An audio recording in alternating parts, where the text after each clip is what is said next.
Biday, tatangan daw.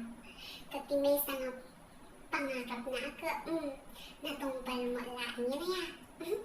Nagbunga mo laan, di pa nagkuripot ko, di ba nga bulan. Ngayon ko, kunada nga tayo nga ilocano, kuripot, kayo nga talaga, kano. Yung dita mo, para kanya na may maya nga ibaga nga ti ilocano, natipid. Wais ti pa naggastos ti kwarta. Aya, syempre nga tayo may napidpidukin ti kwarta. Aya, pagtagkarabawan tayo mo.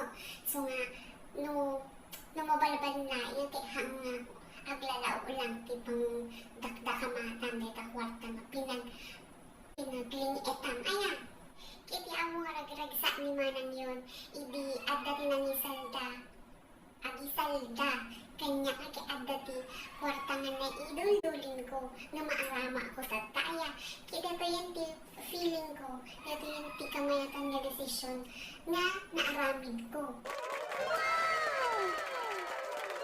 O diba, makita yun ba? Worth it na talaga, dagiti na ornong ko.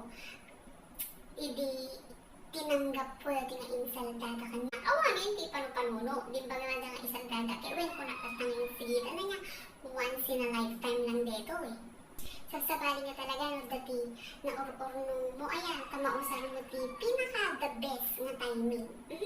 Nangarod, sapay lang ko matahan gamitin ang kung mga tubusenin dito nga cellphone.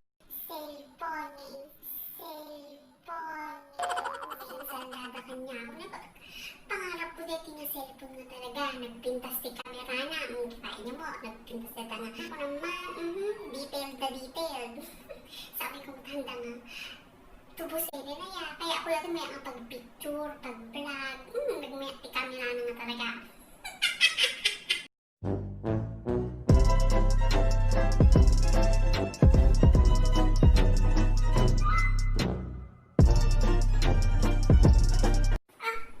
Feeling nyo ba tanga? Po, dagati na. I'm so sorry to confuse you guys. It's a prank! Sabi ko matangkay nga mo bad trip may ating nga prank ni Manang yun. Aya, yung Manang yun sa susunod, dagang talaga timagatang ni Manang yun. So mag-subscribe kayo, like, click ito notification bell para ma-notify kayo na na bagong video ni Manang yun.